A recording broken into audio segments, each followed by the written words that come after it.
जय हिंद साथियों, welcome to self study classes with Sumit Jain YouTube channel में आप सभी का स्वागत है। दोस्तों, हम पर्यावरण एमपी टेट पर्यावरण से संबंधित रोज आपको नई नई क्लासें लाते हैं। तो इसी में आज हम पेड़ पौधे और जीव जंतुओं से संबंधित ये हमारा अगला टॉपिक है। इसके पहले के बहुत सारे टॉपिक जो है आपको प्रेषित किए गए हैं, तो वो देख लें। और इस टॉपिक में आज हम महत्वपूर्ण कुछ चीज़ों के बारे में जानेंगे जो आपकी एग्जाम की दृष्टि से, एग्जाम पॉइंट की दृष्टि से आपके लिए बहुत ही महत्वपूर्ण है।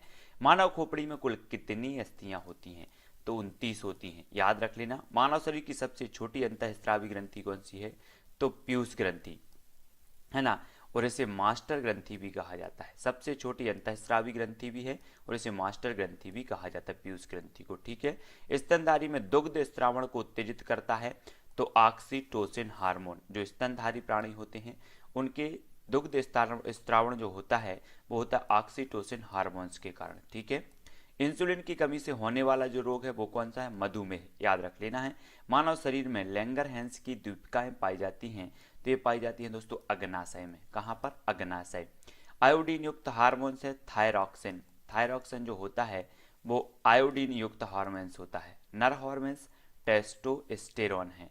मादा हार्मोन्स एस्ट्रोजन प्रोजेस्टेरॉन है। गर्भधारण के लिए आवश्यक हार्मोन्स है प्रोजेस्टेरॉन। याद रख लेना है। इंसुलिन की रासायनिक प्रकृति क्या है? तो प्रोटीन है। ठीक है। इंसुलिन की रासायनिक प्रकृति पूछा जाता है। ठीक है। ये कौन सा क्या है? प्रोटीन है। ठीक है। अब कुछ और महत्वपूर्ण जाना है। भारतीय ब्रायोफाइटा विज्ञान का पिता कहा जाता है तो प्रोफेसर एस आर कश्यप को कहा जाता है। याद रख लेना। ब्रायोफाइटा विज्ञान का पिता एस आर कश्यप को कहा जाता है। भारतीय जीवाश्म वनस्पति विज्ञान का जनक बीरबल साहनी को, जीवाश्म वनस्पति विज्ञान का जो जनक कहा जाता है वो बीरबल साहनी को कहा जाता है। ठीक है। भ्रूण विज्ञान के जनक कौन है? तो प्रोफेसर पी माहेश्वरी है भ्रूण विज्ञान के। हरित क्रांति के जनक कौन है? तो डॉक्टर एम एस स्वामीनाथन साहब हैं हरित क्रांति के। ठीक है। और विश्व हरित क्रांति डॉक्टर नॉर्मन बोरलाग हैं। और भारत की हरित क्रांति की बात करें तो एम एस स्वामीनाथन है। ठीक है। और आधुनिक भारतीय शैवाल विज्ञान के जनक कौन है? तो एम ओ पी आयंगर जे आधुनिक भारतीय शैवाल विज्ञान के जनक हैं। ठीक है। और आपसे अगर दुग्ध क्रांति के, श्वेत क्रांति के जनक माने जाए, पूछे जाए तो वर्गीस कुरियन साहब हैं, उनको याद रख लेना है। ठीक है। और भारतीय कृषि अनुसंधान संस्थान कहाँ है? तो भारतीय कृषि अनुसंधान संस्थान है दोस्तों नई दिल्ली में। केंद्रीय चावल अनुसंधान संस्थान कहाँ है? तो ये कटक में है। केंद्रीय पादप अनुसंधान संस्थान कहाँ है? लखनऊ में है। केंद्रीय खाद्य प्रौद्योगिकी अनुसंधान संस्थान कहाँ है? तो ये मैसूर में है। केंद्रीय औषधि अनुसंधान संस्थान कहाँ पर है? तो ये लखनऊ में है। तो इनको आपको याद रख लेना है। औषधि अनुसंधान संस्थान ये हमेशा पूछा जाता है ना। और कृषि से एक टॉपिक है आपका, तो कृषि अनुसंधान संस्थान आपको पता होनी चाहिए, नई दिल्ली में है। केंद्रीय चावल अनुसंधान ये कटक में है। ठीक है।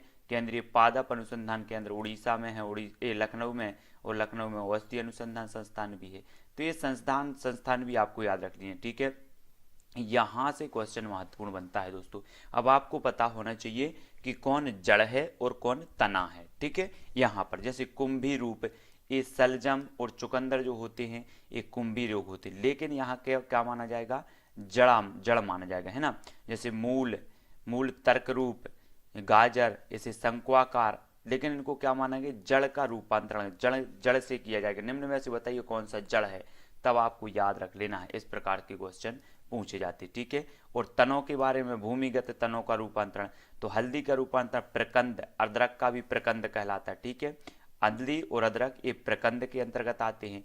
कंद कहलाता है आलू, आलू क्या कहलाता है? आलू का तना कंद कहलाता है। प्याज और लहसुन को कहलाता सलकंद, है ना। याद रख लेना, यहाँ से पूछे जाते हैं। जमीकंद और अरबी के कहलाते घनकंद। ठीक है। तो प्याज और लहसुन के सलक कंद। ठीक है।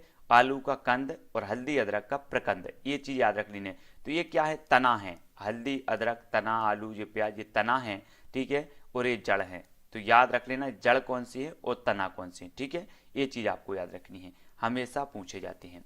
अगला देख लेते हैं। अगला कुछ महत्वपूर्ण और फैक्ट हैं। कुछ फलों के खाने योग्य भाग देखो। पपीता, आम, इसके मध्य फल भित्ति होती है खाने योग्य, ये चीज याद रखनी है। सेव नाशपाती की पुष्पासन होती है। नारियल का भ्रूण पोष होता है खाने योग्य। लीची का एरिल होता है। अमरूद, अंगूर और टमाटर का फल भित्ति बीजांडासन होती है है ना। नारंगी ये जूसी हेयर है। चना मूंगफली की बीज पत्र एवं भ्रूण होते हैं, है ना, खाने योग्य। तो ये चीज आपको याद रखनी है। एसिटिक अम्ल, देखो अम्ल एवं उनके स्रोत। तो एसिटिक अम्ल का स्रोत क्या है? सिरका। फार्मिक अम्ल का स्रोत है लाल चींटियों के डंक या बिच्छू के डंक, है ना। पूछा जाता है बिच्छू के डंक में कौन सा अम्ल पाया जाता है, या लाल चींटियों के डंक में कौन सा अम्ल पाया जाता है? तो इनमें पाया जाता है फार्मिक अम्ल, याद रख लेना है, ठीक है। साइट्रिक अम्ल, तो नींबू कुल के सिट्रस फल जैसे संतरा, नींबू, इनमें पाया जाता है साइट्रिक अम्ल, ठीक है, याद रखो। दही में लैक्टिक अम्ल, पालक में ऑक्सेलिक अम्ल, आंवले और सिट्रस फल एस्कार्बिक अम्ल पाया जाता है ना। विटामिन सी का स्रोत माना जाता है आंवला, बहुत सख्त है ना। सेव में पाया जाता है मैलिक अम्ल, और टार्टेरिक अम्ल इमली, अंगूर, कच्चे आम, इनमें पाया जाता है टार्टेरिक अम्ल। तो ये जो अम्ल हैं कौन से क्या में क्या पाया जाता है, ये चीज आपको अच्छे से याद होनी चाहिए, यहाँ से भी आपका क्वेश्चन बन सकता है। स्वस्थ मनुष्य शरीर का तापमान होता है 98.6 फ़ारेनहाइट, है ना। और डॉक्टरी थर्मामीटर से हम ताप माप सकते हैं, तो 35 अंश सेंटीग्रेड से 42 अंश सेंटीग्रेड। प्रयोगशाला थर्मामीटर का परिसर है 10 अंश सेंटीग्रेड से 110 अंश सेंटीग्रेड थर्मामीटर का परिसर। मछली एवं जलीय जंतु उत्सर्जित करते हैं, तो क्या करते हैं? अमोनिया उत्सर्जित करते हैं। पक्षी, छिपकली, सर्प जैसे कुछ जंतु अपने शरीर से अपशिष्ट पदार्थों का उत्सर्जन करते हैं, यूरिक अम्ल कहा जाता है उसे। मानव द्वारा उत्सर्जित अपशिष्ट पदार्थ यूरिया, है ना। प्रमुख तत्व वर्णक तथा उनसे उत्पन्न प्रभाव, यहाँ पर देखो तो ये तत्व हैं वर्णक, जो इनके प्रभाव देखो। मिर्च की तीक्ष्णता काय के कारण होती है? कैप्सेसिन, कैप्सेसिन के कारण होता है मिर्च की तीक्ष्ण। टमाटर का लाल रंग जो होता है वो लाइकोपीन के कारण होता है।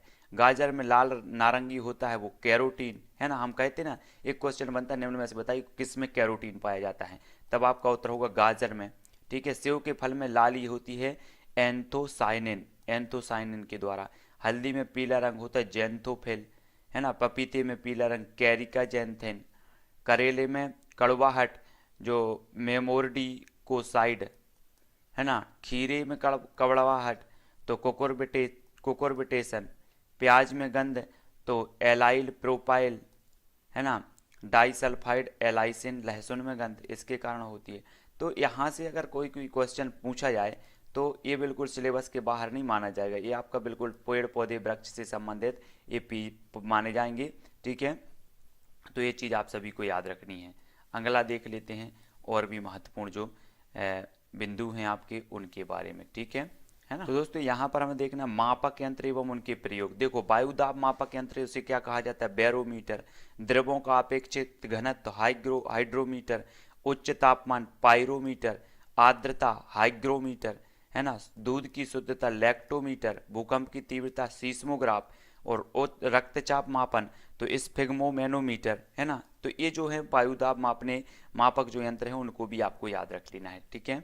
रेडियो समस्थानिक व उनके निदान सूचक उपयोग, तो रेडियो फास्फोरस तो ये ल्यूकीमिया कैंसर निदान सूचक उपयोग है इसका, है ना। कोबाल्ट 60 ये ल्यूकीमिया कैंसर निदान सूचक उपयोग है। सोडियम 24 रक्त व्यक्तिक्रम प्रवाह की गति। आयोडीन 131 थायराइड ग्रंथि की सक्रियता और ट्यूमर की पहचान। आर्सेनिक 275, है ना, रेडियो समस्थानिक कहलाते हैं, ठीक है। परीक्षा उपयोगी तत्व भौतिक परिवर्तन, बर्फ बनना, मोमबत्ती गगलना, ऊर्ध्वपातन, चीनी का पानी में घुलना, ये क्या कहलाएंगे? और भौतिक परिवर्तन। रासायनिक परिवर्तन मोमबत्ती का जलना, भोजन का पचना, दूध से दही बनना, ये लोहे में जंग लगना, ये रासायनिक परिवर्तन कहलाते हैं, ठीक है। सांद्र HCl एवं सांद्र HNO3 को 3:1 के अनुपात में लाने पर प्राप्त ताजा मिश्रण को कहते हैं एक्वारिज्म। अब दोस्तों हमें कुछ अवयवी या मिश्र धातु देखना है, यहाँ से क्वेश्चन भी आता है कई बार। पीतल जो बनता है वो तांबा और जस्ता से मिलकर बनता है, तांबा प्लस जस्ता तो पीतल हो जाता है। कांसा तांबा प्लस टिन, तांबा प्लस टिन से मिलेगा बनेगा कांसा, ठीक है। जर्मन सिल्वर तांबा प्लस जिंक प्लस निकेल, ये जर्मन सिल्वर बनेगा इससे, है ना। गन गेटल तांबा जिंक और टिन से मिलकर बनता है गन मेटल, है ना। और सोल्डर बनेगा लेड और टिन से। ये क्वेश्चन यहाँ से बनता है तो याद रख लेना इनको। ड्यूरेलियन, है ना, तो AlCu मैग्नीशियम और प्लस Mn, इससे मिलकर जो बनता है को बनता है ड्यूरेलुमिन बनता है। स्टेनलेस स्टील लोहा, क्रोमियम और निकेल से बनता है। तो ये चीज़ सभी को याद रख लेनी है, ठीक है, सभी को याद रखनी है ना, सभी लोग याद रखेंगे ये चीज़। और भी देख लेते हैं कुछ महत्वपूर्ण औषधि पादप स्रोत एवं उनके प्रयोग। तो एट्रोपिन का प्रयोग होता है बेलाडोना में। बेलाडोना पादप स्रोत है ना, ये औषधि है, ये पादप स्रोत और ये प्रयोग है। तो कोलिन धर्मरोधी, दस्त होने पर आंतों का दर्द मिटाती है, कौन सा, एट्रोपिन, है ना। और ये बेलाडोना पादप से बनती है। ये केंद्रीय तंत्रिका तंत्र की उत्प्रेरक, ये जो है चाय कॉफ़ी कैफीन जो होती है इसका प्रयोग किया जाता है इसमें। मॉर्फिन या अफीम पोस्ता पीड़ाहारी दर्द को मिटाने में होता है। डायसेजिन जंगली रतालू ये गर्भ निरोधक के लिए पाया जाता है, ठीक है। और भी कुछ महत्वपूर्ण फैक्ट हैं जिनके बारे में हमें पढ़ना जरूरी है ना। हाँ, कुछ और महत्वपूर्ण है, ये देखो यहाँ पर लोहे एवं इस्पात को जंग से सुरक्षित रखने के लिए उन पर जिंक की परत चढ़ाने को कहते हैं, तो एसद लेपन कहा जाता है उसे। लेड पेंसिल बनाने में प्रयोग किया जाता है, तो ग्रेफाइट प्रयोग होता है। नमक का निर्माण होता है मजबूत अम्ल एवं मजबूत क्षार से, ठीक है। DDT का पूरा नाम क्या है, तो आप सभी को याद रख लेना है, ठीक है। क्या याद रख लेना है, तो इसका जो फुल फॉर्म हो जाएगा वो क्या हो जाएगा, डिक्लोरोडिफेनिल और ट्रिक्लोरोइथेन, है ना, ये चीज़ याद रखनी है। नॉन स्टिक बर्तन बनाने में प्रयोग किया जाता है, तो टेफ्लॉन, है ना। खाद्य परिरक्षक के रूप में प्रयोग किया जाता है, तो सोडियम बेंजोएट किया जाता है। थर्मोसेंटिक प्लास्टिक है, तो ये बेकेलाइट मेलामाइन है ना। परीक्षा उपयोगी कुछ महत्वपूर्ण तथ्य देखो। भारत का प्रथम राष्ट्रीय उद्यान Jim Corbett. Red data book प्रकाशन किया जाता है, तो IUCN द्वारा। गाय का दूध पीले सफ़ेद रंग का होता है, तो कैरोटीन व कैसीन के कारण होता है। सिनकोना पौधे की छाल का प्रयोग किया जाता है, तो मलेरिया के उपचार में किया जाता है। रेड डाटा बुक में संकटग्रस्त प्रजातियों को दर्शाया जाता है, तो गुलाबी प्रश्नों से दर्शाया जाता है। हंसाने वाली जो गैस है वो नाइट्रस ऑक्साइड है, N2O। मिशन इंद्रधनुष अभियान संबंधित है टीकाकरण से, तो ये चीज़ आपको याद होनी चाहिए, सारी के सारी जो महत्वपूर्ण तथ्य हैं, ठीक है। बहुत बढ़िया। तो यहाँ पर दोस्तों हमने बहुत सारी चीज़ों के बारे में याद कर लिया। कुनेन के बारे में, सिरपिंजे मलेरिया रोधी है, पुदीना चर्म रक्तकर है ना। और धतूरा शांतिकर है, उच्च रक्तचाप को घटाती है। भारतीय snake root Pacific yew cancer रोधी है। तो इनके बारे में हमें थोड़ा थोड़ा सा जो है ज्ञान होना बहुत ज़रूरी है। ये कुछ महत्वपूर्ण तथ्य हैं, उनको आपको याद करना भी जरूरी है, ठीक है। तो यहाँ पर आज हमारा जो पेड़ पौधों से संबंधित, जीव जंतुओं और औषधियों से संबंधित जो टॉपिक था वो आज खत्म होता है, ठीक है। अगला हम और भी जो भी आपके टॉपिक होंगे उसके बारे में चर्चा करेंगे, ठीक है। कुछ महत्वपूर्ण प्रश्नों के बारे में चर्चा की, कुछ ऐसे थे कि कुछ मतलब बोरिंग करने वाला टॉपिक ज़रूर था कुछ, लेकिन ये सारे के सारे आपसे जो जड़ों वाले हैं, तनों वाले, जो सबसे महत्वपूर्ण है, यहाँ से क्वेश्चन एक पूछ लिया जाता है अगर आप पर्यावरण से संबंधित हैं, ठीक है।